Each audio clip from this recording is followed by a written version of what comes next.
Got a good start there. I'm ahead of that Type R, but that SQ7 has just taken off something crazy. You're probably wondering why I'm racing an SUV and hot hatch in some ratty old roadster. Well, this is a real-life drag race, and I'll explain why later. First though, we need to meet the contestants. This is the new Audi SQ7, and it's been designed to combine luxury, practicality, economy, and pace. Now, to most people, this is just another big, lumbering, seven-seater, posh, diesel-powered SUV, but it's actually got the performance of a sports car. So you've got 435 horsepower, which is more than a Porsche 911 Carrera. It's actually got twice the pulling power of the Porsche at 900 Newton meters of torque. But I know what you're thinking. I said it's a diesel, so obviously it's going to sound pretty dreadful, but not so.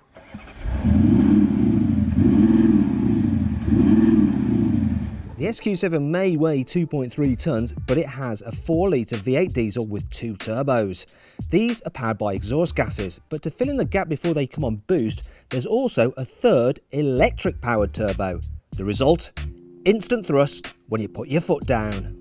And to put the SQ7's capability into perspective, I'm going to race it against a Honda Civic Type R, a car which leaves you in no doubt that it's fast. It has a 2-litre turbo with 306 horsepower, but weighs a tonne less than the Audi. And finally, we have the wild card. The Mazda MX-5 is a car most Type R owners would expect to humiliate in a drag race, but this is my MX-5.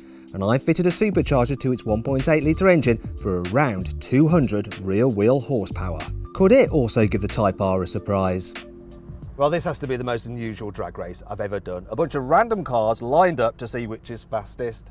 But if you think about it, this is what actually happens in real life, because how often do you get like-for-like models lined up next to one another? No. This is how it works out in the real world, isn't it? So you've got a bunch of random people with their different performance cars, each thinking their motor is hotter than the next, but we'll see.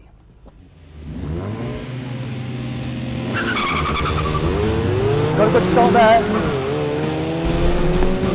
I'm ahead of that Type R, but that SQ7 has just taken off something crazy. Can I beat the Type R? It's gaining on me. Can I beat it over the standing quarter?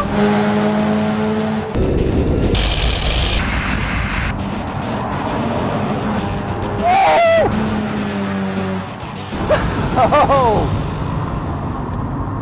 That is perhaps the closest race I've ever had.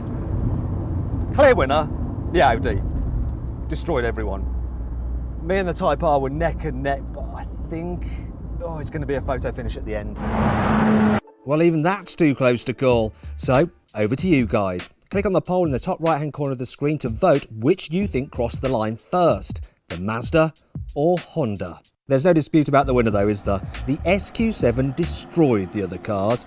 It's incredible to think this huge thing can get from 0 to 62 miles an hour in just 4.9 seconds, yet also return 39 miles per gallon. It really does rearrange your brain. For most of the time, this feels just like you're driving a normal Q7, so it's very comfortable, it's super luxurious. But then if you need to overtake slower moving traffic, say someone is dawdling in a Porsche 911 Carrera, you just plant your right foot and this thing, it just responds instantly and absolutely flies. I'm doing 90 already, I'm going to brake.